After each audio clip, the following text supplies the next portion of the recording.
Assalamualaikum warahmatullahi wabarakatuh. Alhamdulillahi rabbil alamin wal aqibatu lil muttaqin wala udwana illa 'alal zalimin. Asyhadu an la ilaha illallah wahdahu la syarikalah al-malikul haqqul mubin wa asyhadu anna Muhammadan 'abduhu wa rasuluhu shadiqul wa'dil amin. Allahumma shalli wa sallim wa barik ala sayyidina Muhammadinil amin wa ala alihi wa sahbihi ajma'in.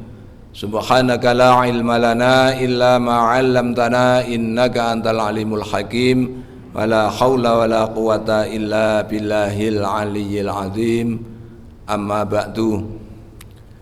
Masyaallah muslimin jamaah subuh Masjid Salahuddin DJP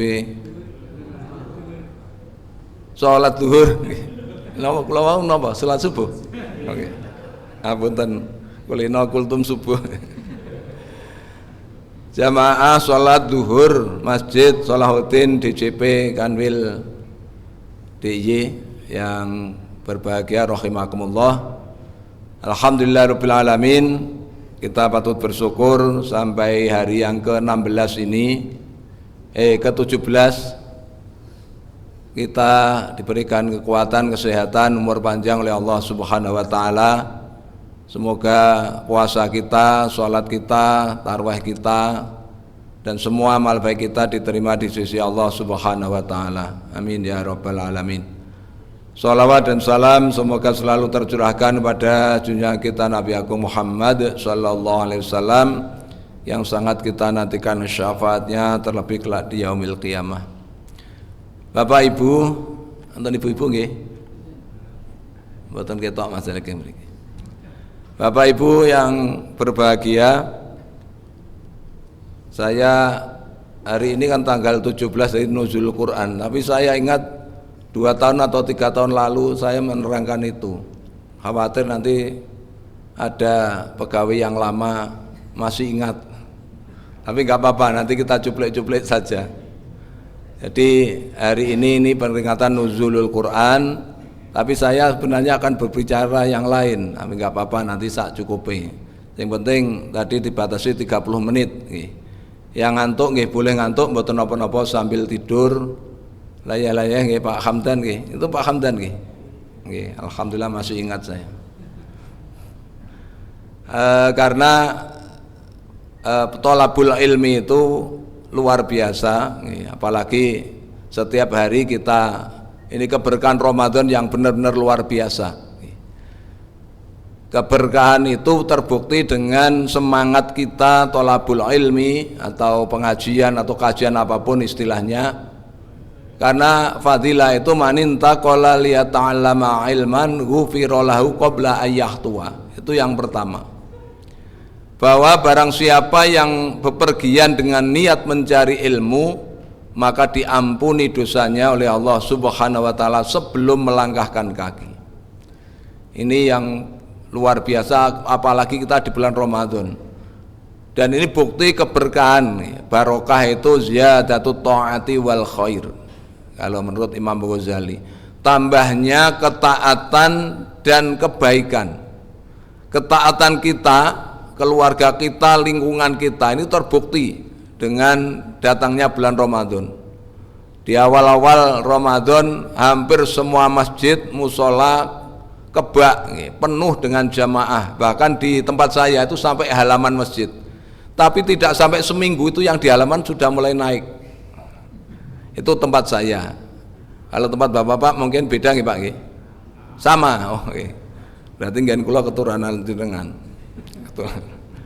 Itu bukti, apalagi nanti sore kita itu pagi kuliah subuh, zuhur ada kajian, maghrib ada bukber, ada pengajian lagi, ngisa ada kultum dan lain sebagainya. Itu bukti bahwa ketaatan kita kepada Allah itu bertambah. Ini bukti barokahnya bulan Ramadan. Kemudian sekali lagi hari ini adalah 17 Ramadan juga 17 Maret. Jadi penak ngeling-eling tahun ini. Bareng tanggalnya bareng, alhamdulillah juga kompak. mulainya. Secara umum kompak, nggak ada yang mendahului 4 hari seperti tahun kemarin. Masih ingat karena ditelepon, karena WA-an dengan Allah Subhanahu wa taala. Dipanggang kalau ingat. Itu mulainya 4 hari lebih maju. Hari raya juga. Jadi itu dari sisi ilmu jelas nggak masuk.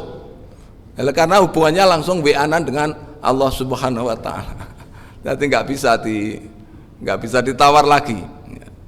Maka dari itu banyak yang minta WA, mbok kula diparingi WA-ne Mbah. Kula arep njaluk mobil, njaluk omah dan lain sebagainya. Oke, tapi alhamdulillah tahun ini secara umum kita bareng, walaupun ada yang meragukan hari tanggal 1-nya, ada ya namanya pendapat banyak macam-macam, nggak apa-apa. Tapi secara umum insya Allah ini bareng dan insya Allah puasa kita 30 hari.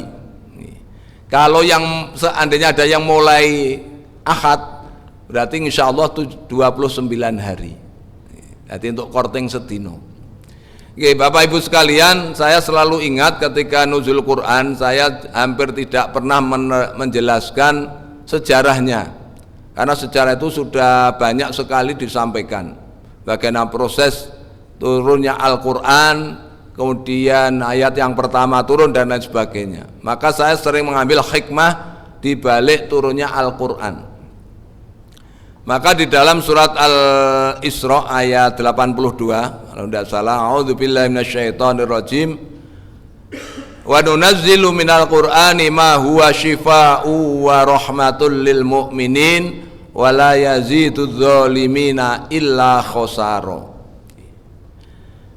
Wa nunazzilu, dan kami Allah menurunkan minal qur'ani, dari sebagian Al-Qur'an, ma huwa syifaun, ada obat atau penawar, wa rahmatun, dan rahmat, lil mu'minin, bagi orang-orang yang beriman.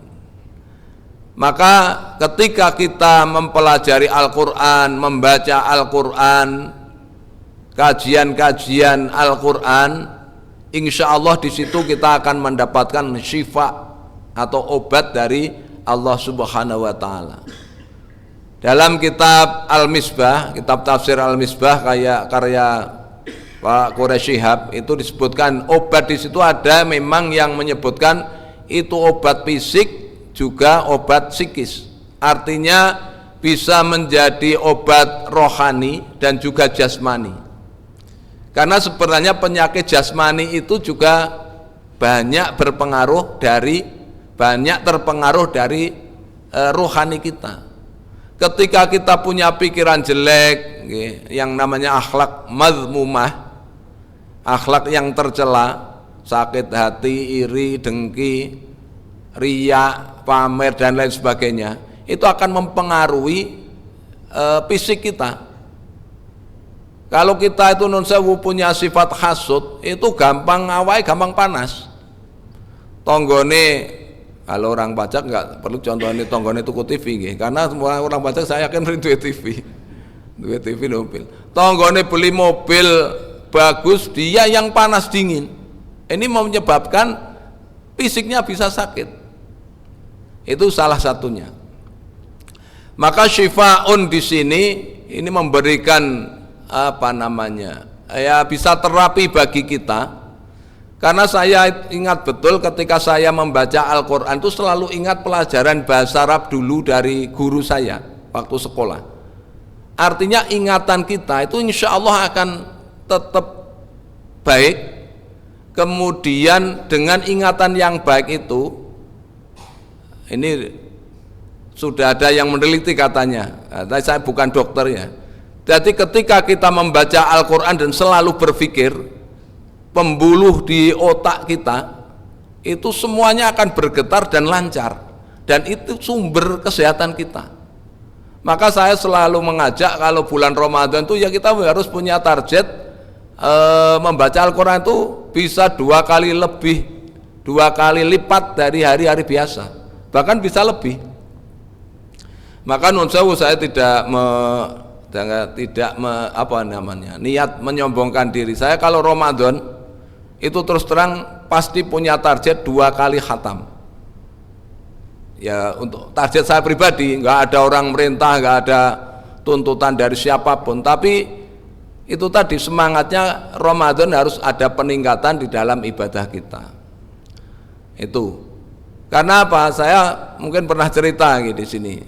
Salah satu obatnya itu adalah suatu saat saya mengamati ada 2 orang, tapi ini nggak saya sebutkan inisial dan alamatnya juga namanya, karena ini menyangkut nama seseorang dan cerita yang tidak baik yang untuk seseorang ini.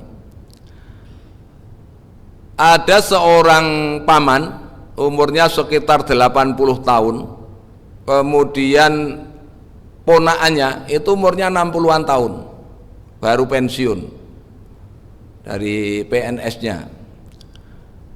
Tetapi yang paman tadi, atau sudah mbah-mbah, kakek, seorang kakek itu kalau diajak ngomong apapun, ngomong ekonomi nyambung, politik nyambung, agamanya, berarti diskusi enak. Dan ini pengalaman saya pribadi, bukan cerita buat-buatan, tapi ngobrol dengan saya begitu, langsung semuanya bisa dilahap. Ternyata apa? Saya mengamati dia setiap pagi itu membaca koran. Iya, ternyata membaca koran saja bisa menyegarkan ingatan dia. Tetapi si ponaan ini itu tidak pernah baca koran, tidak pernah lihat TV yang isinya berita, apalagi membaca Quran. Akhirnya apa? Si ponaan ini kalau diajak ngomong itu udah nggak nyambung, dia ngengkleng. Ngengkleng itu apa Indonesia nih ya? Apa Mas? Apa Pak?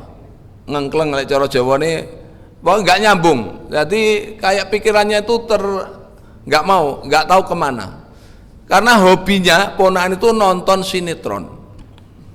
Nah ini iya, ternyata kalau kita nonton sinetron itu, dan ada penelitian apalagi film yang dalam tanda petik agak mengkhawatirkan, itu katanya menurut penelitian setiap kita sekali nonton itu ada noktah-noktah hitam di otak kita, dan itu akan mempengaruhi semakin sering kita melihat nonton film atau sinetron yang tidak baik, yang seronok, itu akan semakin mempercepat ini tadi, noktah itu semakin mempertebal.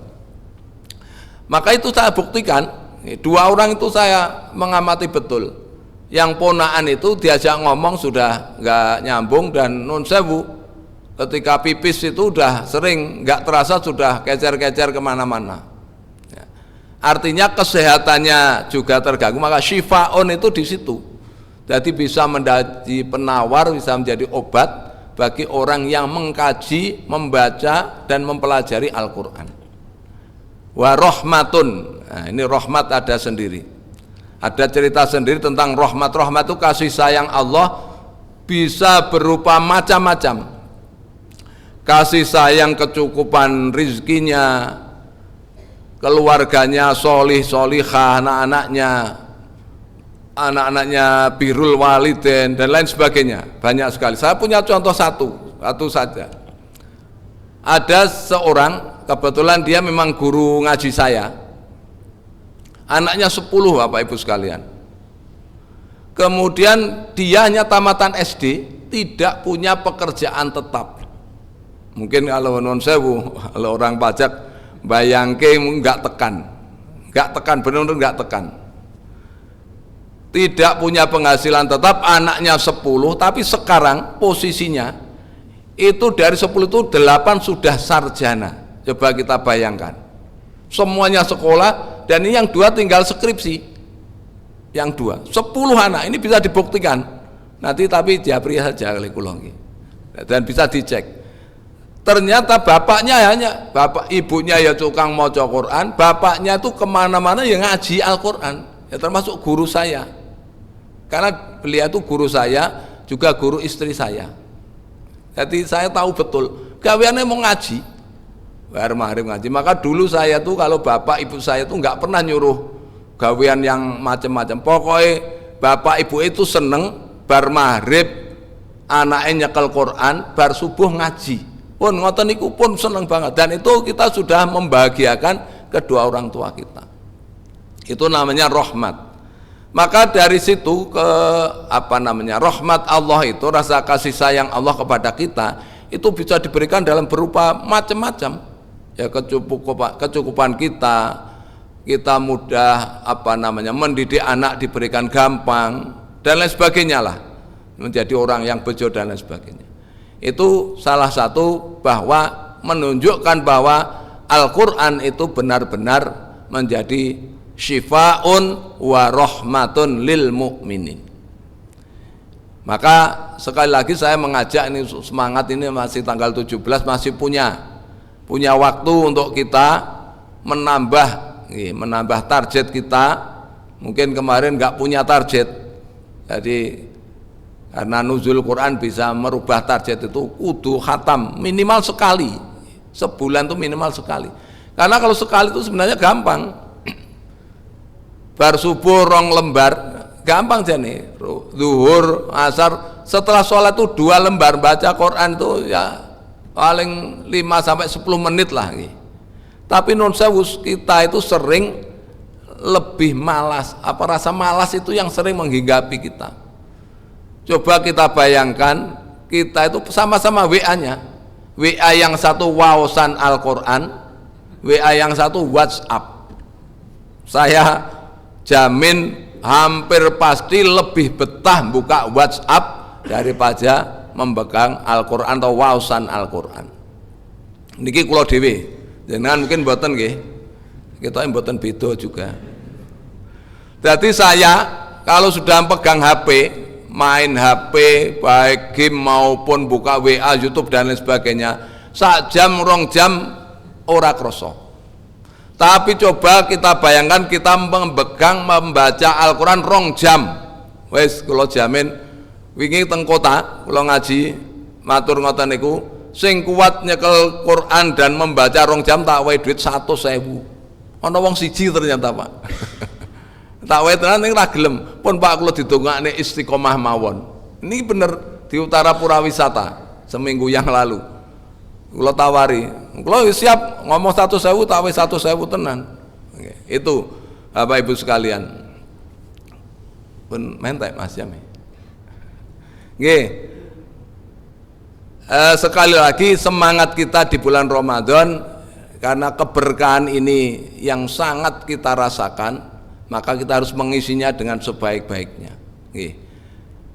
Kemudian cerita saya, sebenarnya materi saya bukan itu tadi, tapi karena kelingan nuzul Quran jadi berubah. Saya akan cerita tapi nanti kepanjangan, enggak, saya khawatir kepanjangan. Agak singkat saja. Pada dasarnya kita itu jadi orang itu awal itu pelit ya, pelit, pokok mengeluarkan infak itu berat rasanya. Nah ini ada cerita Bani Israel, agak singkat saja. Jadi Kanjeng Nabi Abu Hurairah pernah mendengar Rasulullah cerita. Dulu di zaman Bani Israel itu ada 3 orang. Yang pertama dia punya penyakit abros, belang, kulitnya belang. Kemudian akro, yang kedua itu akro itu botak dan bersisik. Mboten kalih Pak Hamdan nggih. Pak Hamdan kan buatan bersisik, botak tapi halus. Kalau mungkin dicegat Pak Hamdan. Kemudian yang ketiga itu akma, buta. Nah kemudian Allah memberikan cobaan kepada tiga orang ini. Allah mengirim 1 malaikat, biasanya malaikat Jibril kalau begini nih, suruh menjelma menjadi manusia mendatangi si belang tadi. Singkat cerita, Pak jenengan pengen apa? Kula pengen duwe wajah yang tampan, kulit yang baik. Kemudian mendatangi yang botak tadi, pengen jenengan niku napa? Kula pengen duwe rambut sing apik. Kemudian yang pertama, yang abros itu diberikan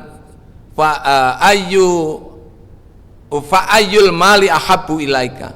Ditakoni jenengan pengen duwe bondo napa? Kula pengen duwe unta. Sing nomor 2 sing botak niku pengene napa? Pengen duwe sapi. Singkat cerita, diberikanlah dia unta.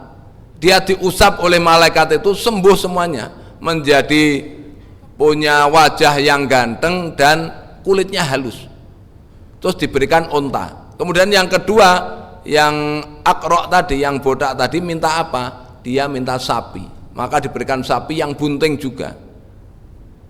Yang ketiga, yang akma juga dengan pertanyaan sama, jenengan pengen nopo? Saya pengen bisa melihat orang lain. Akhirnya diusap wajahnya dan bisa melihat. Ini hadis sahih gitu, bukan cerita buat-buatan tapi cerita dari hadis sahih. Jadi kalau cerita dalam bahasa Arab itu bisa Israiliyat. Dalam Al-Qur'an itu ada Israiliyat. Tapi ini cerita dari Rasulullah. Jadi kalau Rasulullah bersabda itu pasti wahyu. Wa ma yantiqu 'anil hawa in huwa illa wahyu yuha. Jadi ini pasti wahyu dari Allah, hanya berupa hadis. Kemudian cerita berikutnya, yang buta itu minta bisa melihat dan diberikan kambing. Singkat cerita, ini karena waktunya sudah mepet, tak singkat-singkat saja. Beberapa tahun kemudian itu sudah sudah berkembang biak. Sing unta ya dadi juragan unta, sapi juragan sapi, yang ketiga yang buta tadi dadi jurkam. Tapi bukan juru kampanye, juragan kambing. Kemudian setelah mereka kaya raya, bahkan itu ontanya memenuhi lapangan. Kalau di Timur Tengah itu ya isinya gitu. Kalau yang pernah umroh atau haji, isinya padang Sahara, gunung-gunung dan lain sebagainya. Didatangilah malaikat itu setelah mereka berhasil semua. Dia mendatangi pertama kepada juragan unta. Dia membo-membo atau menjelma jadi orang yang belang tadi. Dia juga belang. Saya ini kehabisan bekal, mbok kula nyuwun 1 unta saja. Apa jawaban si juragan tadi? Mohon maaf, saya masih punya tanggungan banyak. Hukukun kasiratun, al hukuku kasiratun. Tanggungan kula akeh. Dadi padha man kalih kula jenengan niku. Gajine akeh ning lek dikon infak niku alasane ngapunten utang kula ya akeh. Mergane kula nggih pengalaman. Dadi bojo kula niku tiap bulan tuh potongannya ada 50%, Pak. Ya sekitar 50 apa bahkan 60%. Pokoknya sing digo mulih niku kari 40-an. Tapi enggak apa-apa, persiapan pensiun ben ra kaget banget. Mergane lek pensiun kan kaget, Pak. Nun sewu niki lek ora ngati-ngati pensiun kaget. Karena biasanya terimanya segitu, tinggal berapa persennya. Nah, ini. Singkat cerita lagi, kembali ke tadi, dia bilang saya masih punya banyak tanggungan, jadi tidak bisa memberi unta satu pun. Padahal itu ratusan untanya.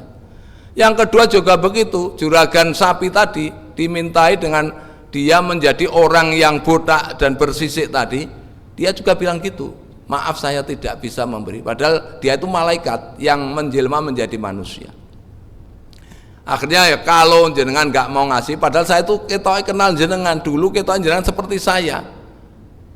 Dulu jenengan itu belang dan tidak punya. Oh enggak, ini warisan bapak moyang saya. Jadi ini bukan pemberian siapapun, tapi onta ini warisan bapak ibu saya, kakek saya. Dia bilang gitu. Padahal dia udah pasti ngapusi. Yang terakhir dia mendatangi yang juragan kambing tadi, dialah yang mau memberi. Ya, juragan kambing itu mau memberi berapapun. Silahkan mengambil yang engkau kehendaki dan tinggalkan yang tidak kamu suka. Oh maaf, ternyata hanya jenengan yang lulus ujian ini. Jadi yang lulus ujian hanya yang diberi kambing, yang orang buta tadi. Itulah ketika kita itu, ya saya karakter kita semuanya, saya kira aslinya kita itu punya rasa awal. Kalau tidak diberikan motivasi bahwa sedekah, zakat, infak itu pengaruhnya sangat luar biasa, itu ya awal. Bisa jadi ditarik zakat itu ya, padahal hanya 2,5%. Zakat itu hanya 2,5%, tapi kita mengeluarkan itu rasanya berat sekali. Kalau tidak kita latih, maka akan mudah itu ketika kita nun sewu zakat itu kita cicil bulanan, itu enteng rasanya. Nun sewu kalau saya saja misalnya mau lebaran gini THR belum turun, belum cair toh, tapi beritanya hari ini cair Pak ya. Pak Roni orang ngerti mau. Jadi THR waduh ini ada efisiensi, ini ada THR atau enggak. Itu pikir-pikir Pak akhir Ramadan ini mudik sangune sepiro. Apalagi kulino memberi non sewu, ponaan dan lain sebagainya itu berat sekali. Apalagi dikumpulkan di Ramadan itu sangat berat. Coba kalau sebulan 1 juta, kan 2,5% ini dari 20 juta pinten Pak? Hanya 500.000 nggih. Tapi kan ini bervariasi. Ya katakanlah 1 juta itu kalau dikumpulkan di Ramadan itu katakanlah 10 sampai 12 juta. Ini ku abot, tapi kalau kita cicil tiap bulan itu jadi enteng, nggak terasa. Mila nun sewu monggo disetorkan zakat dibayarkan itu bisa dicicil. Yaitu kita niati saja untuk zakat dan infak kita. Tapi kita nun sewu punya rasa awal itu punya. Itu tadi seperti orang yang dulu diberikan penyakit dan sehat, wis sekaya raya saja masih awal. Apalagi yang tidak seperti itu. Kita itu kan nun sewu sehat dari kecil sampai besar, tapi nun sewu sampai tua tetap sehat, itu enggak merasa istimewa. Padahal nun sewu sehat itu akan luar biasa. Kalau kita mau berpikir, maka kita tuh diperintahkan untuk sering menjenguk orang sakit. Karena menjenguk orang sakit itu menjenguk Allah Subhanahu wa Ta'ala. Karena ada hadisnya juga, aku sakit kok kamu enggak jenguk. Gimana Allah sakit? Nah, ketika tetanggamu sakit, saudaramu sakit dan kamu menjenguk, itu menjenguk aku. Itu Allah Subhanahu wa Ta'ala, insya Allah dalam hadis qudsinya begitu. Bapak Ibu sekalian, maka dua materi ini saya kira monggo kita ya memberikan motivasi lah untuk saya pribadi biar tidak menjadi Ustadz Jarkoni. Jadi saya memang berusaha iso ujar ra iso nglakoni. Jadi saya kalau baca Quran ya berusaha. Alhamdulillah tahun kemarin 2 kali khatam. Ini insya Allah tahun ini juga saya berusaha 2 kali khatam. Apalagi ini marbot masjid kudu anu targetnya Mas Fakih. Semoga bermanfaat dan menjadi motivasi kita sekalian untuk ringan belajar Al-Quran, juga ringan mengeluarkan zakat kita. Semoga harta kita diberkahi oleh Allah, dijaga kesuciannya oleh Allah, dan itu menyehatkan semuanya, baik Al-Quran maupun zakat, infak, sedekah kita, itu akan memberikan kesehatan kepada kita. Wa sholli alaihim, dan wa inna sholataka sakanul lahum, ketenangan jiwa itu akan menyehatkan badan kita. Insyaallah demikian. Sekali lagi banyak kekurangan, mohon maaf. Akhirul kalam, hadanallahu wa iyyakum ajmain. Ihdinas siratal mustaqim. Assalamualaikum warahmatullahi wabarakatuh.